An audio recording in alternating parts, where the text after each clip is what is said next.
The moment I was about to sign the divorce papers, captions started floating in front of my eyes. Noah, don't do it.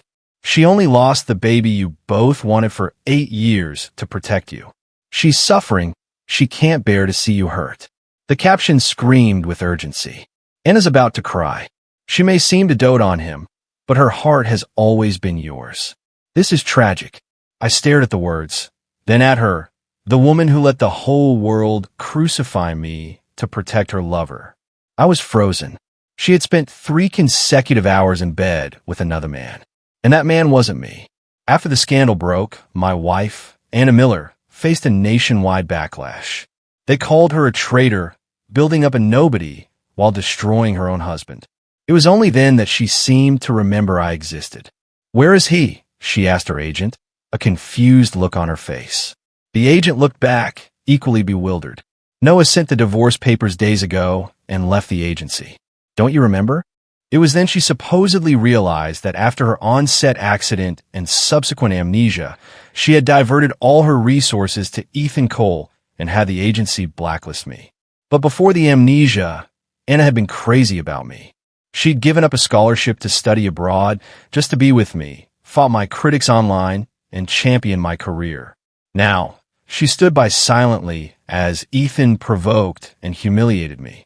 She even allowed him to send me a video of them in bed, a triumphant smirk on his face.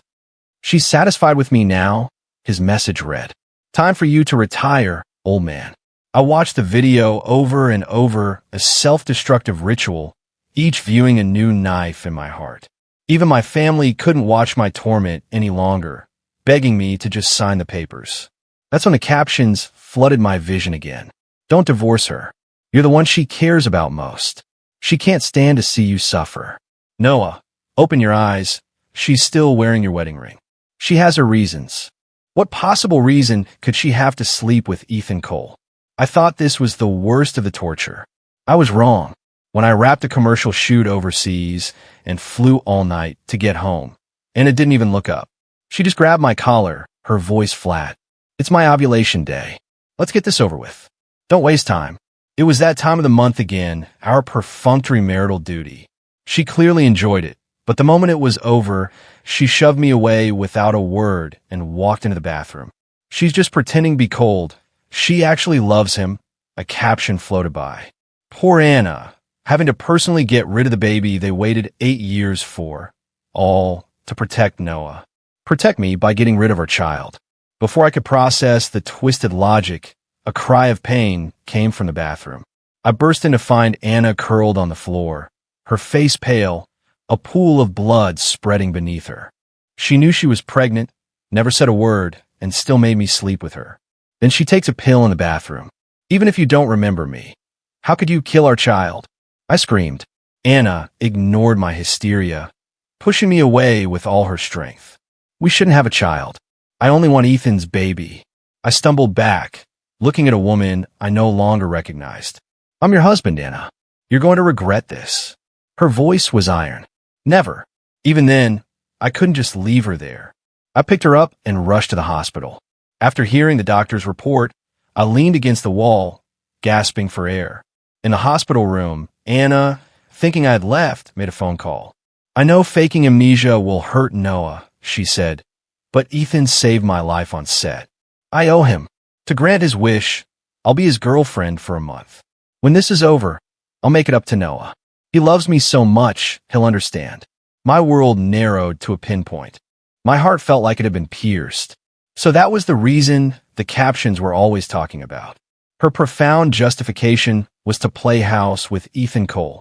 If I hadn't heard that call, I might have kept lying to myself, blaming the amnesia. But her words made it clear. She wasn't an amnesiac. She was a liar. I could barely stand. My vision blurred. The pain in my chest was so real, so physical. I slid down the wall and sat on the floor. "Anna, you're doing this because you just don't love me anymore." My eyes fell to the wedding ring that had slipped from my finger. My vision swam. The vows were a joke. The child we'd longed for was gone. The ring was off. It was all a pathetic comedy. I closed my eyes as tears streamed down my face. I pulled out my phone and called my agent, my voice trembling but resolute. I'm breaking my contract. My agent was stunned, pleading with me not to be rash. Noah, give it time. Anna will get her memory back. My voice was hoarse. She doesn't love me. And even if she did get her memory back, what would be the point? It was all a lie anyway. I remembered, years ago, I was an actor who couldn't get a role, couldn't even pay rent. It was Anna who pulled me from the mud, who fought for me, who used her own fame to build mine. I have no family, so I poured everything into the idea of having a family with her. I thought she was my light. Now, that same light was casting me into the abyss. My agent told me breaking the contract would take 2 weeks. I had hoped, at least, that Anna and I could part with some dignity. I never imagined she saw me as a fool who would never leave. The next morning at breakfast, Anna sat at the table. I pulled out a chair and sat down, my eyes fixed on my plate, refusing to look at her. I've sent your schedule to your phone. Make sure you look at it, she said. I didn't look up. Got it, Ms. Miller. Her fingers paused, her grip on her fork tightening. I used to call her Anna, my voice full of adoration. I would praise her cooking, steal a kiss when she wasn't looking, and she would blush and playfully scold me. Now, my eyes held only ice, my words formal and sharp. She seemed unsettled. The last time you called me, that was when I was shooting in the mountains. I went too far that time, and I had to beg you for days to forgive me. Hearing you say it now, it makes me uneasy. I just kept cutting my eggs. Eat your breakfast. Seeing my silence, she tried another topic. There's an interview with a fashion magazine this afternoon. I need you to cooperate. We have to maintain our public image. I put down my fork. I know. She's actually in agony. A caption appeared. She loves children so much, but to keep Ethan from getting suspicious, she has to carry this burden alone. Ethan is just too obsessive. He told her for this 1 month, her eyes could only be on him, or he'd kill himself. She's already showing weakness, telling Noah she's uneasy. Her love is so tragic. The captions told of Anna's inner turmoil, but all I saw was a woman who saved all her warmth for someone else. During a break on set, I opened a door and saw Ethan Cole lounging on a sofa, playing with his phone. I turned to leave, but he called out, "Hey, Noah, you gotta see this, it's pretty funny." He deliberately unlocked his phone. The screen showed an intimate photo of him and Anna, leaning in close. She was smiling that gentle smile she used to only give me. Ethan feigned innocence. Oops, wrong picture. My voice was cold. Don't push it, Ethan. A flicker of malice crossed his eyes, but his smile remained angelic. He then deliberately stumbled backward, crashing to the floor with a loud thud. His phone clattered beside him, the screen still glowing with that picture. "Noah, why do you push me?" Hearing the noise, Anna rushed in. "Ethan, what happened?" Ethan clutched his chest, his face a mask of pain. "Anna, he pushed me." Anna whirled on me, her eyes like chips of ice. "Noah Carter, what do you think you're doing?" I clenched my jaw, trying to explain. I didn't touch him, but Anna wouldn't listen. "Noah, apologize to Ethan. Now." She knelt and helped Ethan up. "Are you okay? Let me take you to the hospital to get checked out." Once, that gentle concern was all for me. Now it was for him. I let out a cold laugh and walked away.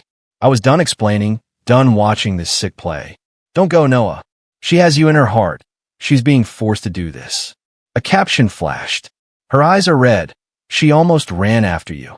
This is so heartbreaking. I ignored the captions and kept walking. To keep Ethan happy, Anna signed me up for an extreme sports reality show, Peak Challenge, without a second thought for my well-being. The contract was signed, so I had no choice but to go. The set was a vast, open field in the suburbs, baking under a brutal sun. The event was skydiving. I stood at the open door of the plane, my face pale, my palms slick with sweat. Anna had forgotten I have a crippling fear of heights. "She's actually dying inside," a caption insisted.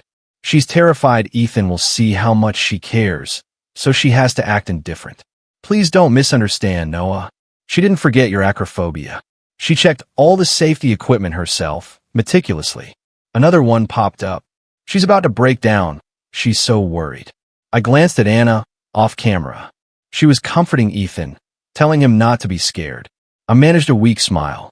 Looking down at the endless drop, all I wanted was to jump and escape it all. But Ethan spent the entire time finding faults. Every time I was ready, he would interrupt.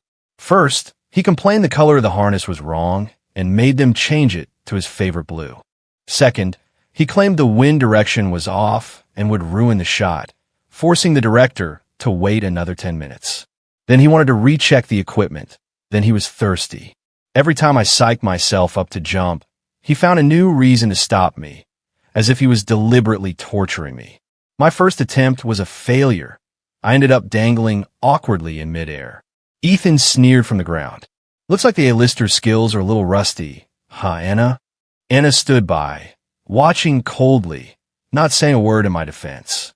By the 8th attempt, I couldn't take it anymore. Before he could say another word, I clenched my teeth and leaped. But the moment I jumped, the harness line snapped. My body plunged, out of control, slamming hard against a steel support beam. With a sickening crunch, I fell from the sky, crashing into the equipment below. Excruciating pain shot through my entire body. The set erupted into chaos as crew members rushed to help me. My consciousness was fading, but I could hear Ethan's gleeful voice. Wow, how clumsy of our big star. This is going to be a problem. Anna just stood there, watching. She hesitated, but she didn't move toward me. She's just afraid to show her feelings in front of him, a caption pleaded. She's truly thinking about how to make things right with you after this month is over. She's in more pain than anyone. I closed my eyes, ignoring the words.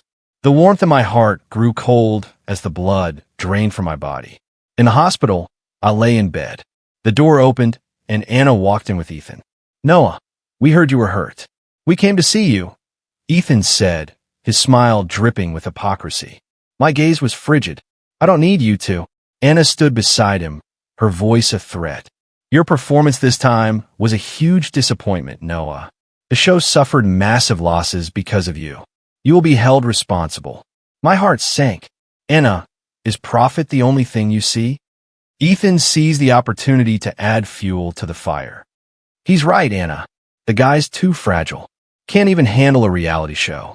How is he supposed to be a leading man? Don't believe what she's saying, a caption appeared. She was outside your room all night. She just all bark and no bite. She almost let her concerns slip a minute ago in front of Ethan. That's why she's being so harsh. I suppressed the rage building inside me and didn't argue. Just go. I'm leaving the agency soon. There's no need for us to interact anymore. But Anna's coldness was a knife twisting in my gut. Whatever her reasons were, I was tired. After they left, I picked up my phone and called my overseas team. Speed up the contract termination. And I want you to find out the truth about what happened today. My assistant on the other end immediately agreed. I was done being a passive victim. If Anna chose to stand with Ethan, then I would show no mercy. These injuries would be my repayment for her early career support. From now on, I live for myself. In the week leading up to Ethan's birthday party, Anna never came home. Should we pack up these photo albums too? A mover asked. I took an album from him and opened it to the first page. A picture of Anna in her wedding dress, smiling at me, stung my eyes. Back then, her eyes were full of stars. Now, they were full of indifference. I closed the album. No, I don't want them. Throw them all out. At 3 in the afternoon, I arrived at Starlight Entertainment. The last page of my contract termination was already stamped with Anna's name. She probably didn't even know she had signed off on my departure. I signed my name without hesitation. Do you know how huge Ethan's birthday party is tonight? My agent whispered. Half of Hollywood is there. Anna organized it herself, invited over 30 media outlets. I closed the folder. It has nothing to do with me. I checked my phone and saw that a storm of negative stories about Ethan's messy private life had suddenly broken online. Someone was smearing him. It should have made me happy, but for some reason, I felt a sense of dread. Sure enough, a video shot to the top of the trending topics. It was Anna at what looked like the birthday party. She spoke to the camera. I'm here to vouch for Ethan. He is a genuine person, not the kind of man who lives a chaotic life. The person with a truly messy private life is someone else. She didn't name me, but a flood of articles about me hit the internet, perfectly timed. Source reveals Noah Carter's messy private life, numerous affairs with models. I never thought Anna would sacrifice me for Ethan. I clenched my jaw, turned off my phone, and hailed a cab straight to a private investigator's office. On the way, another iMessage from Anna came through. Don't respond to the online rumors. Ethan's career is at a critical stage. We can't let his reputation be affected. Just play along, and this will all blow over. Play along. I stared at the message and started to laugh. A hollow, bitter laugh that turned into tears. Don't be sad, Noah. She's being forced to do this, or Ethan will do something drastic. She's already secretly contacted a PR team to suppress the stories about you. She's planning to make it all up to you after the party. The public might forget, but the damage to me would be permanent. Anyone could throw mud at me, but not Anna. My love for her had always been clean, pure. Was she faking amnesia to repay Ethan? Or was it a cover to hide her disgust for me while she sought excitement with him? The PI confirmed it. The negative stories were all planted by Ethan's own team. I paid the investigator a hefty sum to dig up every piece of dirt on Ethan Cole and deliver it to me. Leaving the office, I opened my phone to a live stream. Ethan's birthday party was unaffected by the scandal. On camera, Anna was stunning in a red dress, holding Ethan's arm, smiling for the reporters. Ms. Miller, a reporter shouted, "The internet is saying the person with a messy private life is Noah Carter. Do you have a comment?" On screen, Anna's expression froze for a second. I held my breath, my heart nearly stopping. Even now, pathetically, I hoped she would defend me. Anna let go of Ethan's arm. She faced the cameras, her voice clear and cold.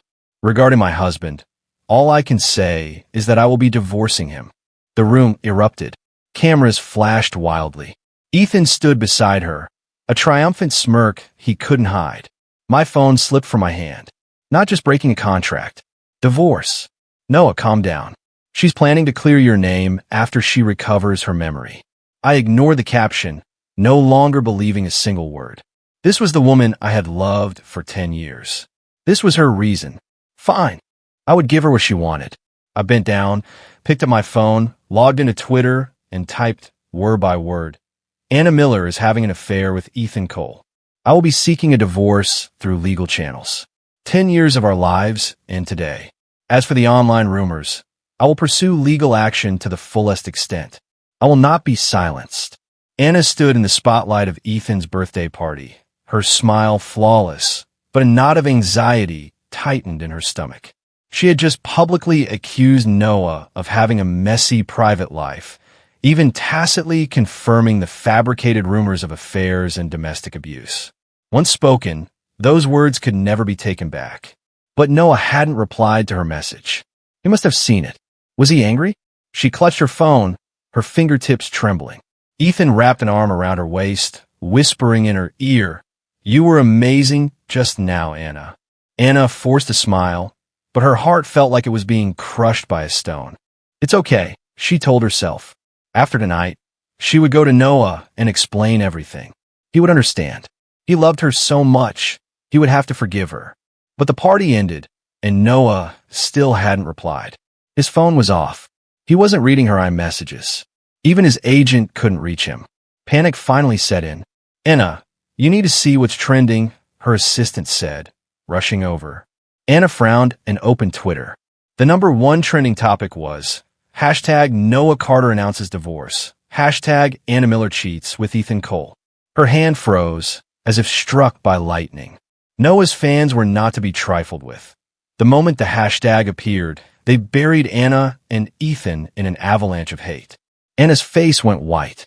She ordered her team to contact Noah, but hours passed with no news. She cornered his agent. Why isn't he here yet? The agent, defeated, told her the truth. Noah officially terminated his contract this afternoon. Terminated. A roar filled Anna's ears. She stumbled out of the ballroom, got in her car, and sped home. When Anna pushed open the door to their house, she was plunged into an icy void. The entire home was so clean, so empty, it was as if Noah Carter had never existed. Her legs gave out, and she had to brace herself against the wall to stay upright. Her agent arrived a moment later and handed her an envelope. "Noah left this for you."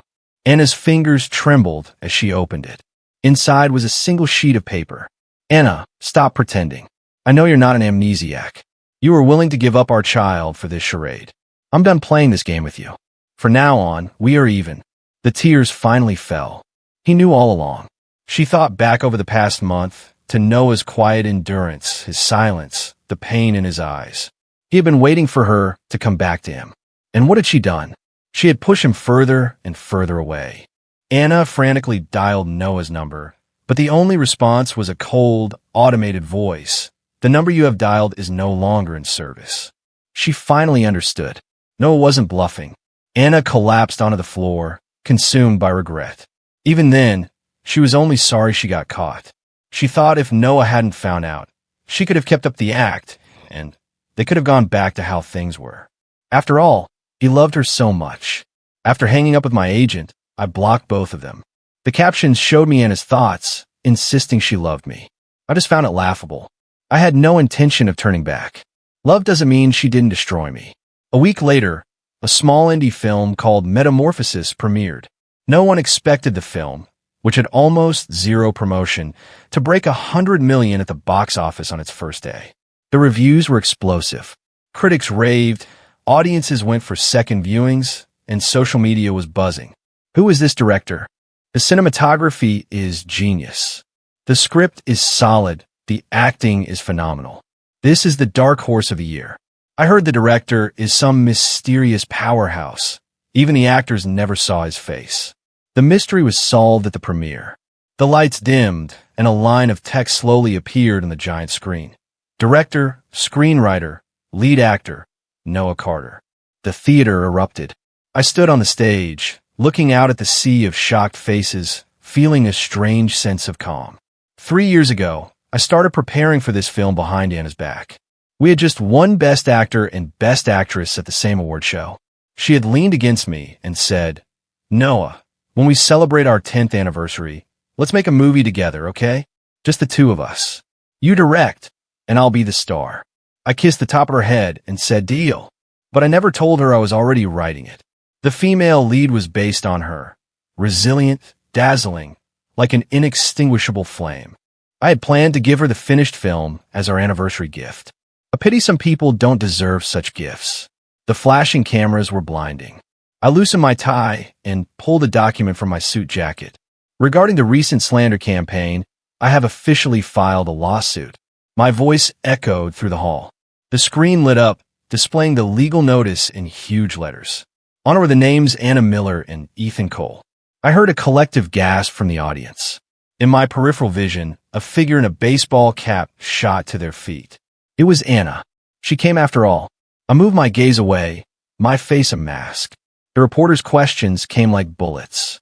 "Mr. Carter, is releasing this today a form of revenge against Ms. Miller?" I chuckled softly. Revenge? There's no need. Maybe at first I considered it, but I've let it go. Life is long, and I don't need to waste my time on people who don't matter. I continued into the microphone. Metamorphosis is a story about rebirth. Sometimes you have to lose everything. I paused, my eyes finding the figure being escorted out by security. To truly be free. I stood in the lounge at the award ceremony, swirling a glass of champagne. I didn't have to turn around to feel the burning stare on my back. Anna was watching me again. She probably thought my presence here meant I was open to reconciliation. I smirked and went to mingle with other industry professionals, deliberately putting distance between us. Anna, unable to get close, looked utterly defeated. "Noah, don't be so cold to her. She really regrets it. She secretly checks your social media every day, looking for a chance to explain." Another caption. "She couldn't sleep again last night. She's desperate to win you back. Give her another chance, Noah. She can't live without you." The captions kept telling me how sorry she was, but I no longer cared. My phone vibrated. A message from my new agent. The dirt on Ethan was ready. I opened Twitter. A high-definition video was going viral. In it, Ethan had his arm around a young starlet, his tone dismissive. "Anna's too cold, too old. I need something fresh." The comments section exploded. People started digging up old stories, saying Anna must have been blind to give me up for a guy like that. Anna was also looking at her phone, her face a ghastly shade. The reporters, like sharks smelling blood, swarmed her. Ms. Miller, what's your reaction to Ethan Cole's cheating? Do you regret your choice? Mr. Carter is right here. Do you have anything to say to him? Under the flash of the cameras, her lips trembled. Her eyes cut through the crowd, locking on a mine filled with a silent plea. I turned and walked toward the exit. In my office, I watched Ethan's latest damage control video. His eyes were red as he tearfully claimed he was being framed. That video was faked. I would never betray Anna. I sneered and sent a message to my PI, release the second batch. 3 hours later, Twitter broke. An account claiming to be a crew member posted a bombshell, complete with clear financial records and audio recordings. It turned out Ethan's heroic rescue of Anna on set was a setup. He had paid the lighting technician $500,000 to stage the accident. Even more explosive was a recorded phone call between him and Anna's agent, discussing how to use the fake amnesia to force me into a divorce. I slowly scrolled through my phone, watching the public opinion completely reverse. Ethan's official fan club announced it was disbanding. Brands dropped him one by one. A TV series he was in issued an emergency statement announcing his role would be recast. My phone buzzed. A message from Anna. Noah, can we talk? I didn't reply. Instead, I called my company's legal department. I want to see the final draft of the divorce agreement at 9 tomorrow morning. The next morning, the PI sent another video. A disheveled Ethan was at Anna's front door, a red handprint on his cheek. Anna, please let me explain. I was framed. Anna slapped him again. Get out. You ruined everything for me. Her rage and despair were palpable even through the screen. I closed the video, feeling a faint sense of satisfaction that quickly faded. I walked in the conference room where the legal team was waiting. The divorce agreement was laid out neatly on the table. I signed it and told my assistant, have this sent to Ms. Miller. The days that followed were Hollywood melodrama. Anna's company's stock plummeted. Her upcoming film replaced her. Luxury brand endorsements were canceled. At first, she didn't seem to care, still trying to win me back, bombarding me with messages of repentance, showing up wherever I was to beg for another chance. Noah, please just let me explain. I never meant to deceive you. Please just reply. After all this time together, can you really just forget everything? She tried every trick in the book. I would just pull up the video Ethan had sent me, forcing myself not to look back. Soon, employees started leaving her company in droves, and it teetered on the brink of collapse. She no longer had time to chase me. The paparazzi caught her being cornered by creditors outside her apartment building. The once glamorous movie star now couldn't even hide the dark circles under her eyes with sunglasses. Ethan's fate was worse. He was investigated for drug use and tax evasion and ended up in jail. His fan forums were filled with posts from former fans exposing his lies. The latest was a photo of him in a prison jumpsuit. He got what he deserved. Anna tried to make a comeback, but no one would hire her. She faded from the public eye, becoming a cautionary tale of self-destruction. I nodded to my agent, commending him on a job well done. I sat in the lawyer's conference room, my fingers tapping lightly on the table. Outside, the sun shone on the signed divorce agreement. I had used the leverage of loaning her money to pay her debts to force her to sign. The lawyer adjusted his glasses. Mr. Carter, all the paperwork is finalized. As of today, your marriage to Ms. Miller is officially dissolved. I nodded and picked up my jacket to leave. Just then, the door was thrown open. Anna stood there, breathless and pale. She had clearly run all the way, her hair a mess, fresh tear tracks on her face. Noah, can we please talk? Her voice trembled. There's nothing left to talk about, Anna. It's signed, I said calmly. Her fingers gripped the doorframe so tightly her knuckles turned white. I know I was wrong. I really know I was wrong. Ethan manipulated me. He used me. But I never, ever wanted to actually hurt you. The tears finally fell. I looked at her and suddenly smiled. You know what the funniest part is, Anna? It's not that Ethan fooled you. It's that you knew he was playing you, and you chose to play along anyway. You faked amnesia. You let him slander me. You were even willing to get rid of our child. I paused, my voice turning to ice. Her face went deathly white, as if I'd struck her deepest wound. No, that's not it. She shook her head, tears falling like rain. Just what? I cut her off. Just figured I would forgive you no matter what, right? She opened her mouth, but couldn't say a word because she knew I was right. She had always believed that no matter what she did, I would be there waiting. But she forgot that hearts can turn to stone. I picked up the file from the table and walked past her. Noah, she suddenly grabbed my wrist. If I hadn't faked the amnesia, if I hadn't listened to Ethan, would we? I stopped. There are no what-ifs, Anna. We're done. I gently pulled my hand away and left without looking back. The hallway was long, the sun streaming through the floor-to-ceiling windows, stretching my shadow before me. I could hear her broken sobs behind me, but this time I didn't turn back.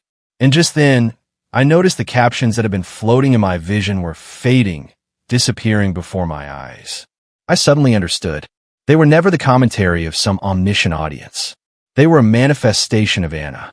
Her lies had been exposed. Her reasons no longer held any weight. And so the captions that existed only to defend her had no reason to exist anymore. Under the spotlights of the International Film Festival, I stood on the stage, holding the award for Best Director.